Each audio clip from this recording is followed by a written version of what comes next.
I was halfway through a debrief in northern Syria when my phone rang. No one calls during debriefs, not unless something's wrong. I stepped outside the bunker, static clawing at the line. "Hello?"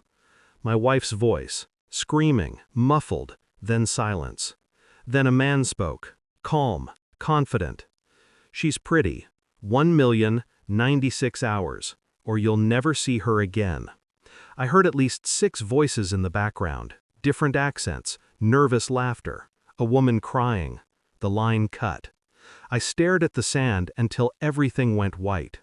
My commander walked out, read my face, didn't ask a thing, just said, "Sergeant Major, 3 weeks, no questions asked. Bring her home." 3 weeks, that was all I needed.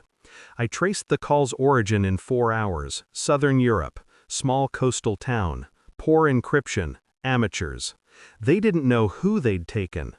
I booked the earliest flight, packed light, just a duffel, a passport, and the kind of silence you don't pray against. By the time I boarded, I wasn't a husband anymore. I was a ghost looking for a reason to stay dead. They'd just signed their own death warrant. When I landed, I went straight to the local police, flashed my badge. They smiled politely, then quietly closed their doors.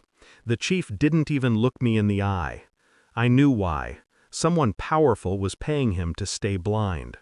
I started at the source, the phone, burners, rerouted through 5 countries. But they'd slipped once.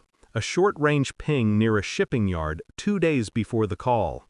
My contact in Interpol owed me a favor. Within an hour, I had names, faces, 3 locals, 2 foreigners, 1 inside man who'd handled the logistics. It should have been simple, but it wasn't. When I traced the inside man's ID, I froze. The photo wasn't a stranger's. It was someone I knew, her coworker, the one she said was like a brother. My stomach went still. This wasn't random. This was arranged. The ransom wasn't about money. It was about removal. I'd seen it before, in proxy wars, in Black Ops Gone Sideways. When someone wanted a person erased, they staged a kidnapping. Sometimes the victim survived, sometimes they didn't. But there was one more possibility, one that tasted worse than blood. Sometimes the victim wasn't a victim at all. I set up in a motel overlooking the port, rented a car, spent the next 48 hours mapping their movements. 2 of the men were amateurs, drinking, spending ransom cash they hadn't even collected. 1 was careful, the one she knew. He visited her apartment once after dark, stayed for 2 hours, left wearing a different shirt. I watched him through binoculars. The way he moved, comfortable, familiar, not afraid. The footage didn't lie, neither did the timestamp. My wife had been kidnapped 6 hours before that visit. The next morning, she made a call from her own number, 30 miles north of the supposed abduction site. I didn't tell my contact, didn't tell command, didn't tell anyone. Because now it wasn't about saving her, it was about understanding why. I found her 3 days later, a small villa overlooking the coast, curtains drawn, car in the driveway. I could have stormed in, but I'd learned to value silence. Instead, I knocked. She opened the door, barefoot, healthy, startled for half a second before composing herself. Her voice trembled. How did you?" "I followed the money," I said. She stepped back. "It wasn't—" I held up my phone, played the recording from the shipping yard. Her voice, calm, giving instructions. "Tell him 1 million. He'll believe it. He always does." She sank into a chair, tried to speak. "You don't understand." "I understand perfectly." Tears started. Guilt? Maybe fear? "He said he'd help us, said you'd never stop controlling me. Us." I didn't flinch.